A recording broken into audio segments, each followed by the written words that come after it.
غزہ میں جاری اسرائیلی جارحیت سے اب تک کتنا نقصان ہو چکا؟ بحالی اور تعمیر نو میں کن مسائل کا سامنا ہے؟ ترکیہ کی اسرائیل سے تجارت کی بندش پر کیا بیان سامنے آیا ہے؟ اور حوثیوں نے اسرائیل کو کیا دھمکی دی ہے؟ ان تمام کی تفصیل شامل ہے اس رپورٹ میں، ویڈیو آخر تک ملاحظہ کریں۔ 7 ماہ سے غزہ پر جاری اسرائیلی جارحیت سے جہاں اب تک 34 افراد جاں بحق اور 80,000 کے قریب زخمی ہو چکے ہیں، تو دوسری جانب بمباری کے نتیجے میں سینکڑوں بلند و بالا عمارات اور رہائشی مکانات کے زمین بوس ہونے سے اربوں ڈالر کا نقصان ہو چکا ہے۔ اقوام متحدہ کی تازہ ترین رپورٹ کے مطابق غزہ کی پٹی پر ہونے والی تباہی کے بعد تعمیر نو اور بحالی کا عمل اگلی صدی تک طوالت اختیار کر سکتا ہے۔ فلسطینی اعداد و شمار کے مطابق تقریباً 80,000 گھر تباہ ہو چکے ہیں۔ اقوام متحدہ کے ترقیاتی پروگرام کے جائزے میں کہا گیا ہے کہ غزہ کے تمام تباہ شدہ مکانات کی بحالی کے لیے تقریباً 80 سال درکار ہیں۔ البتہ رپورٹ میں کہا گیا ہے کہ اگر سابقہ تنازعات کا سامنا نہ کرنا پڑے اور بہترین حکمت عملی اختیار کی جائے تو 2040 تک بحالی ممکن ہے،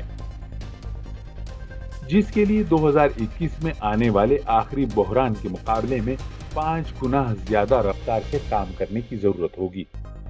جنگ کے نتیجے میں سماجی و اقتصادی اثرات اور بحالی کے دورانیے کے حوالے سے تخمینہ لگانے والے ادارے UNDP کے مطابق حالیہ غزہ جنگ کے بعد بڑے پیمانے پر انسانی المیہ، سرمایہ کی تباہی اور قلیل مدت میں غربت کا اس قدر بڑھ جانا ایک سنگین ترقیاتی بحران کا سبب بنے گا، جس کے نتیجے میں مصائب کئی اشروں تک جاری رہنے کا امکان ہے، جو آئندہ نسلوں کے مستقبل کو بھی خطرے سے دوچار کر دے گا۔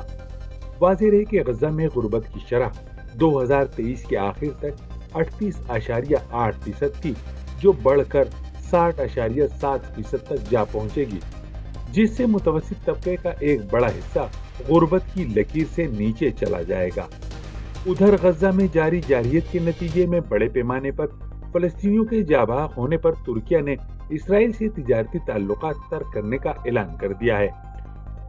بلومبرگ کے مطابق ترکیہ نے اسرائیل سے ہر قسم کی درآمدات و برآمدات بند کر دی ہے، جس پر اسرائیل کے وزیر خارجہ نے رد عمل میں کہا کہ ترک صدر رجب طیب اردوان اپنی بندرگاہوں کو بند کر کے معاہدہ توڑ رہے ہیں۔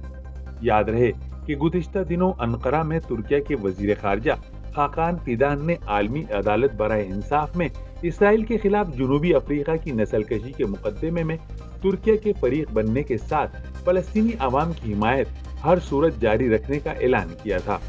دوسری جانب حوثی گروپ کے ترجمان نے ایران اسرائیل تنازع پر انکشاف کیا ہے کہ وسیع جنگ کی صورت میں وہ ایران کے ساتھ مل کر لڑنے کے لیے تیار ہے۔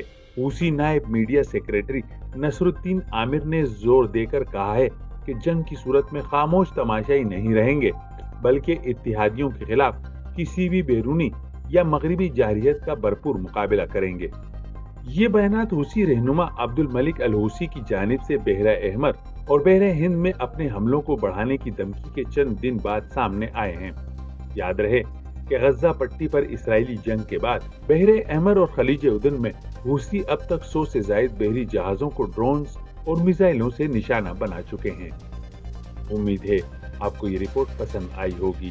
مزید ایسی معلوماتی اور دلچسپ ویڈیوز کے لیے چینل سبسکرائب کرنا نہ بھولیں۔